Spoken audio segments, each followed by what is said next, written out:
Hello, it's Craig here. And hi, it's me, Reza. Before we go into this week's episode of Aprender Inglés con Reza y Craig, we'd like to say something to you, wouldn't we, Reza? Yes. In a word, what word, Craig? Well, 2 words, actually. Thank you. Thank you so much. We're happy and proud and humbled to announce that we have won the podcast award, the UK's podcast award for Best Education Podcast in our category. So we're absolutely thrilled, and we want to thank you, our audience, for being so wonderful and for voting for us. Thank you to all of you who voted for us. You see, your vote really has made a difference. And we hope you continue to enjoy our podcast. And here we have this week's episode of Aprender Inglés con Reza y Craig. Beep, beep, beep, beep, beep.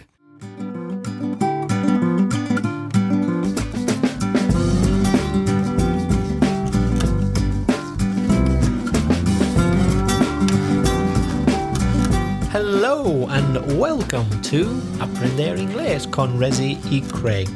Episode 69. 69. That's a lot, isn't it, Craig? It is. It's nearly 70. Yes. How are you, Craig?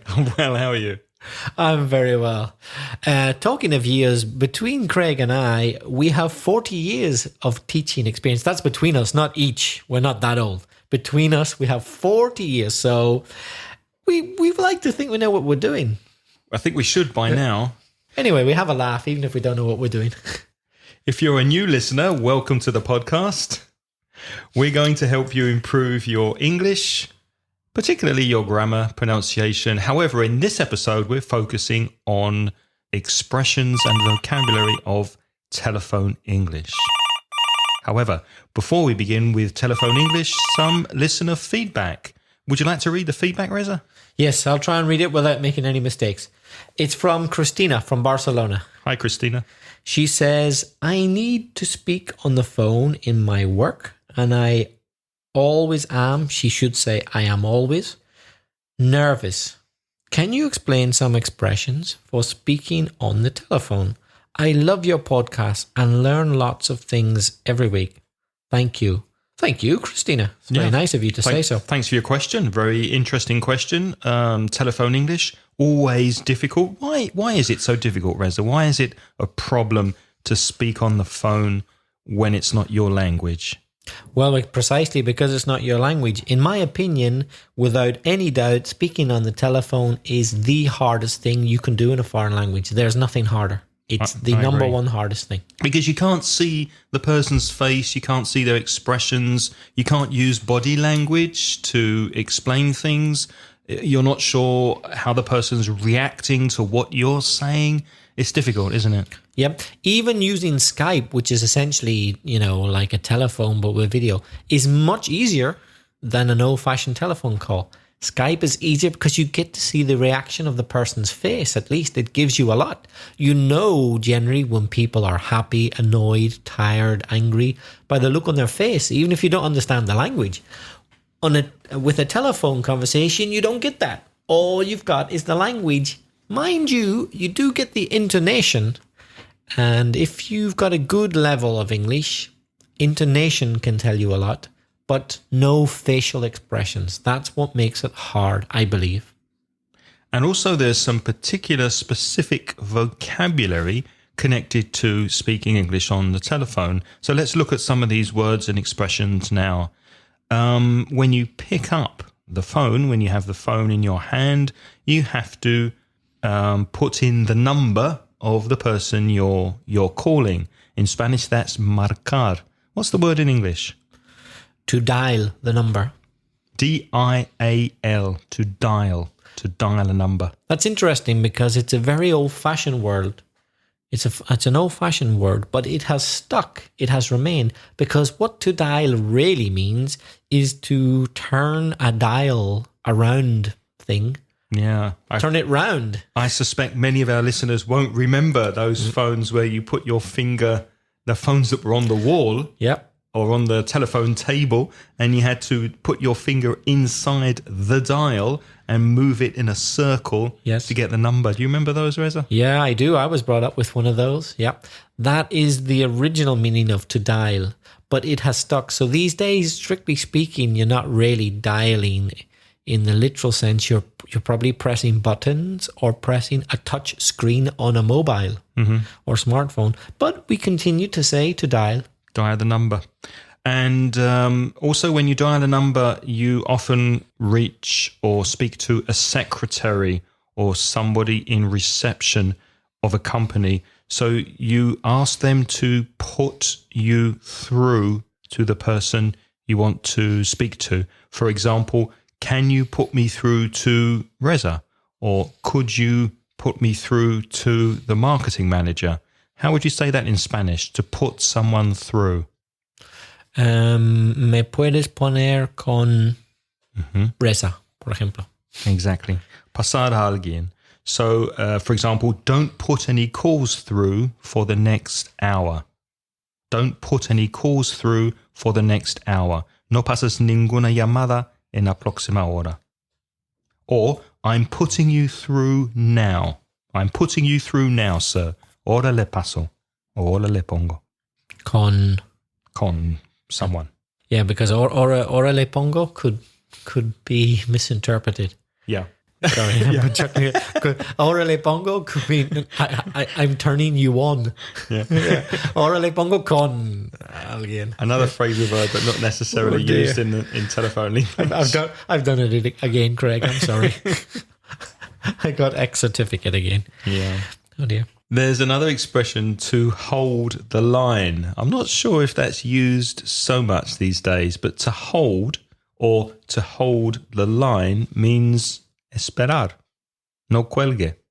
Can you hold the line, please? Means can you wait? Or please hold. And what about the opposite? When you don't hold the line?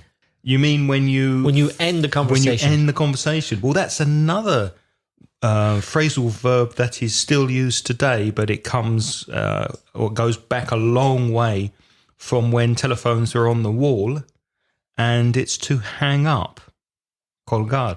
The same idea as to hang up a jacket or hang up a coat.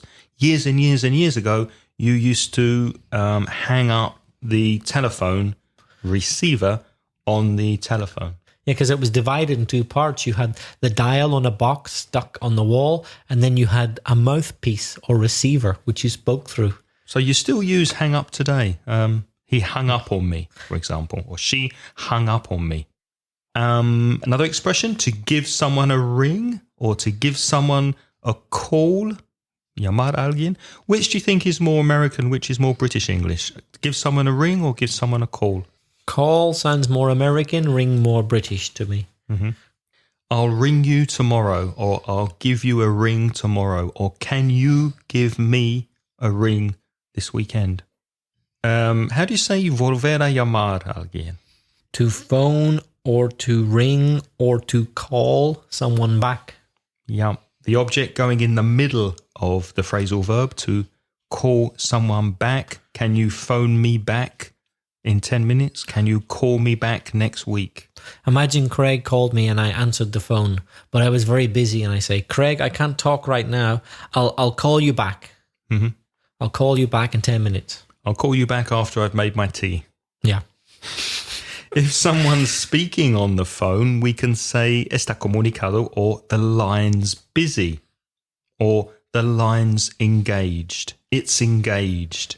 The same as you're engaged to be married, kind of means that you're taken or you're busy. So the same with a telephone, it's busy, it's engaged. I can't get through. You might know this because you might hear the engaged tone. Right. Beep, beep, beep, beep, beep, beep, etc. means, oh, you can't contact this person because they're already speaking to someone else. They're engaged. You get the engaged tone. So what do you do if someone's engaged? You hang up and try again later. Call back later. Call back later. Try again later. Mm-hmm. If you phone someone and you phone an office, for example, or a private home, but the person you want to speak to is unavailable, what can you do?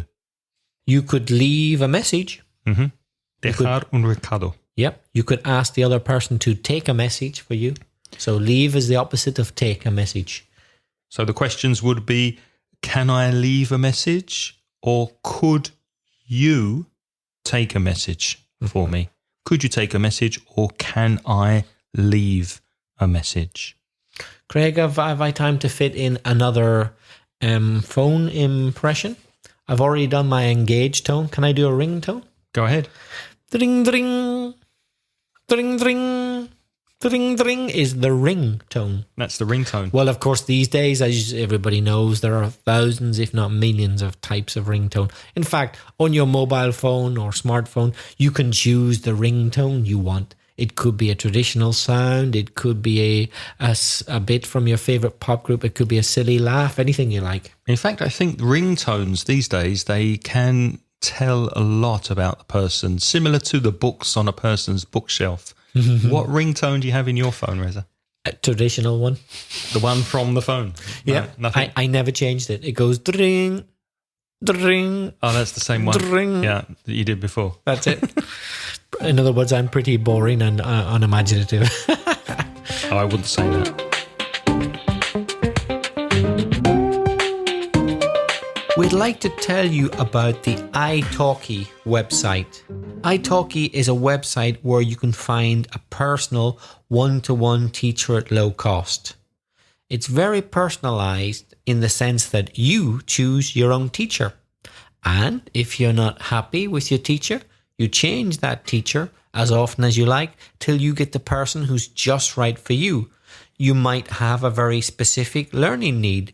For example, you may want to learn business English, you may want to learn English for medicine, you may be interested in English for cultural uses. Whatever you want, you'll find it in italki.com. There you learn real language for what you need and how real people actually speak. You can also find out about culture. Language is for communication, so you can connect with people around the world and communicate with them. If you're a listener of Aprender Inglés con Reza y Craig, italki are also offering 100 free italki credits when you sign up for their paid service and buy 100 credits. So it's buy one, get one free. To find out more, go to inglespodcast.com/italki, italki, italki. Craig and I are happy to thank italki for providing this great service to improve the speaking and fluency and general English level of our listeners. And for sponsoring Aprender Inglés con Reza y Craig.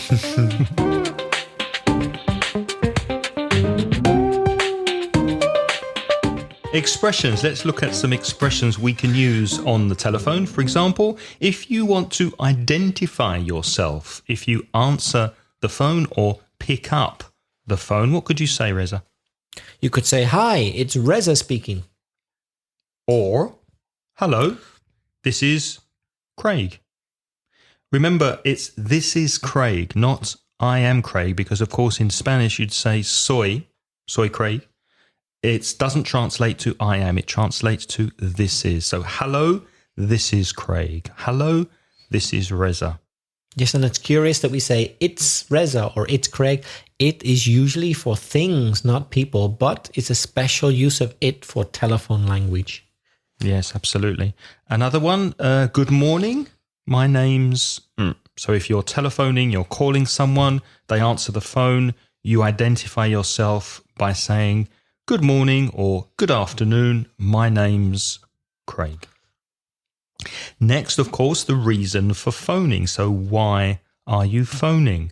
What expressions could you use to give a reason for your call, Reza? Well, you could start by saying, "I'm calling," or "I'm ringing," or "I'm phoning," to let you know, etc. Yeah. So I'm calling to let you know that I'll be late on Tuesday, or I'm phoning to let you know that the products are on the way to you. What if you've got a question? Well, perhaps I'm ringing to ask if, or I'm calling to ask if, or I'm phoning to ask if, Or another possibility, I'm phoning to find out if. Or I'm calling because I was wondering if. All of these expressions in the vocabulary can be found on our webpage at inglespodcast.com/69.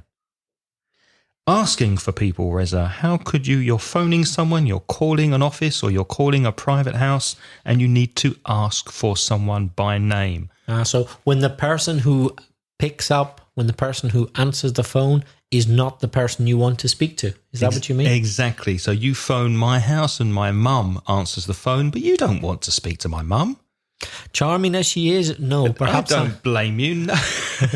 But by the way, can I just clarify for Craig's street credit, for his credibility, he doesn't live with his mum. He doesn't live with his mum. Let's just clarify that. But let's imagine that I'm visiting my mum and you phone her number and you want to speak to me. And she'll probably say, I'm sorry, Reza, it's 8 o'clock and I've tucked Craig in bed in his Mickey Mouse pajamas. You're too late. With his milk and cookie, with his milk and cookies. And don't forget the Mickey Mouse pajamas and his Mickey Mouse cuddly toy. So, sorry, Craig. You know me so well. Oh dear, I couldn't resist. No, Craig, back to the script. You could say, could I speak to Craig, please? Could I speak to Craig, please? Or if you want to be a bit more polite, I think it sounds more polite. May I speak to Craig, please? That's very polite. I'd like to. I would like to. The contraction, I'd like to. I'd like to speak to Craig, please. Or is Craig there, please? Yeah, go ahead. Or could you put Craig on, please? Yeah, so it's understood. Could you put Craig on the phone or on the line? Yeah, but it's understood. You wouldn't say on the phone, on the line. You just say, can you put him on? So the phrasal verb put on has many meanings, as we know. We've seen it before. Put on clothes, put on performance, and to put someone on the phone. Yep. If someone is not available, someone is out of the house or out of the office, you could say, I'm afraid. Mi temo que, or lo siento pero. For example, I'm afraid Craig isn't in, Reza. He's gone to Orlando. And what's in Orlando? Mickey Mouse. I'm afraid Craig, or I'm afraid Reza is not here. I'm afraid Reza is not in the office. He's left the building. Reza's left the building. Asking for things. How can you ask for things on the telephone? Well, it's a good idea to stay on the polite side, don't you think? So I would begin mostly with could you. Could's a nice polite, but not extremely excessively formal way of asking for things. For example, could you ring me back later? Yeah, most of these expressions are polite. We're assuming, we're thinking and guessing that you will be speaking to somebody you don't know, someone who's not a friend. So most of these expressions are formal expressions because you're phoning people you don't necessarily know. Mm-hmm. So as Reza said, could you plus infinitive without to. So could you ring me back later? I would say that to you, Craig. But imagine that I spoke to your mum and I want you to ring me later. What could I say? Could you ask Craig to call me back later? That's what I'd say to your mum. Mm-hmm. So could you ask plus the person to call me or ring me back? Or could you get, is a little more informal, could you get Reza to call me back, or could you get Craig to phone me back later? Other possibilities? Well, could you tell me, if you're asking for information, could you tell me what time the last train leaves? Could you tell me the name of a good hotel in the area? Could you tell me what time the restaurant closes? Mm-hmm. Or would you mind plus ing, would you mind telling me what time the restaurant closes, or would you mind explaining how to get to the station? Craig, that reminds me of the episode we did with Nicola about indirect questions, to be more polite and more indirect. Can you remember what episode it was? Yes, I can. It was inglespodcast.com/50, episode 50. So indirect questions to revise indirect questions, inglespodcast.com/50. Expressions such as, would you mind, plus gerund. Would you mind asking Reza to get back to me, please? To get back to me is another way of saying to call me back, yeah? To get back to, I'll get back to you. I'll get back to you tomorrow. I was wondering is another expression for asking for things. Estaba pensando. I was wondering what time the last train leaves. I was wondering what time you close. I was wondering how much the tickets cost. In other words, how much do the tickets cost? Exactly. But in a politer way. I was wondering if we could get together next week. To get together means to meet. I was wondering if we could get together for lunch.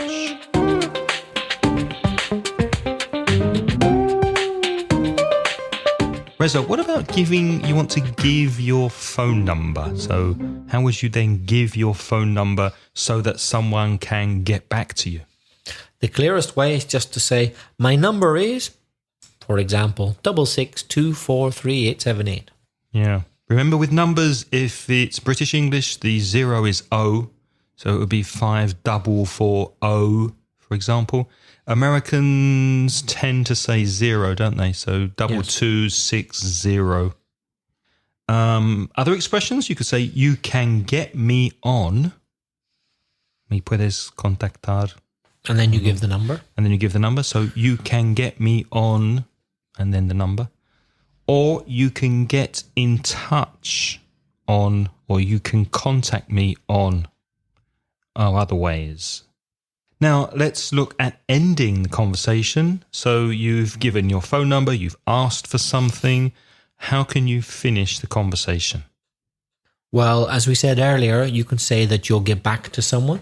That means let's end the conversation for now, and I will think about what you told me, and I will call you back. You could say that. I'll get back to you. Yeah, I'll get back to you next week. I'll get back to you on Friday. Tomorrow, later today, whatever time.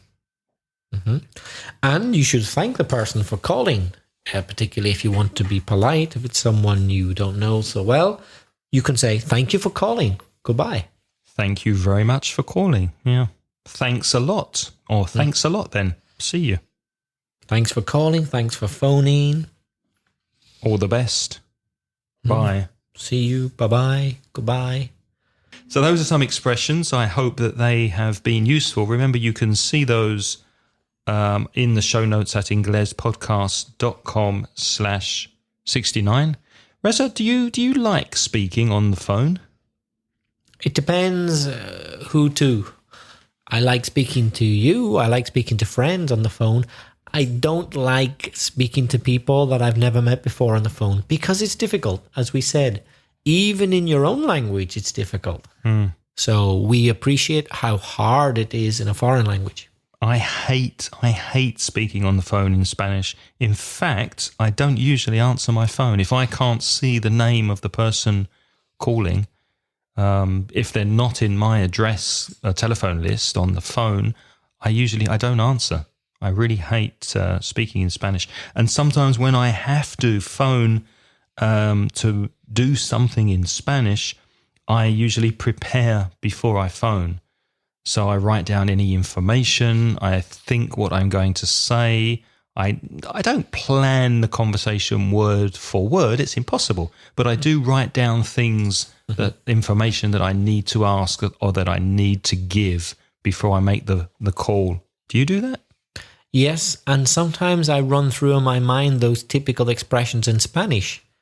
Like, me puede poner con o buenos días. Me gustaría hablar con tal. So I do the same in Spanish as we are suggesting that you do in English. Go through some of these expressions in your mind first before the conversation starts. Absolutely. In English. That's very good advice.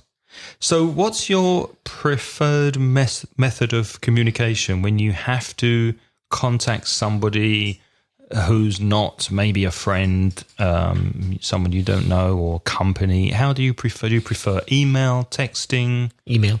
Emails. I prefer. If it's someone I don't know, email. Yeah, me too. Because the implication with email is that it's not urgent. They don't have to reply immediately. And also it gives you a while to think about what you're going to write. One disadvantage of services like WhatsApp, these instant messaging services, is, for example, that you can't really write long sentences or paragraphs. It's not really suitable for that. So you have to reduce everything. And because it's smaller and your fingers don't quite fit well on the keyboard or the screen, there's much more chance that you're going to make a mistake. And also, people know when you're writing because it comes up, doesn't it? Reza typing. So people know you're writing. So sometimes you get interrupted when you hadn't quite finished. Say, I just wanted to say that. And then you get interrupted and it's like, no, you've misunderstood me. And that doesn't happen with an email. With an email, you send it when you want. The person has plenty of time to read it and they get back to you when they want. Yeah, we should do a separate episode on emails because I've got quite a bit I'd like to say about emails, but I don't think this is the episode for it. But I'll make a note, and I think in the future we should talk about that because I think as difficult as conversations in English are by telephone, I think there are also some basic things that people need to know about emails and messaging in English. So we'll speak about that, I think, at a later date. Is there anything you'd like to add? No, I think we can hang up now. I think we can hang up and say goodbye. So thank you very much for listening. If you would like to get in touch with us and reach out with a comment or a question, you can reach us through our website at inglespodcast.com, and you can email Reza directly at belfastreza@gmail.com. Just before we go, Craig, can I do my third and final telephone sound impression? Do you have to? Yes, I'm afraid I must. It's apt. It's the line going dead. You're listening to someone and they hang up. They put the phone down while you're listening and you will hear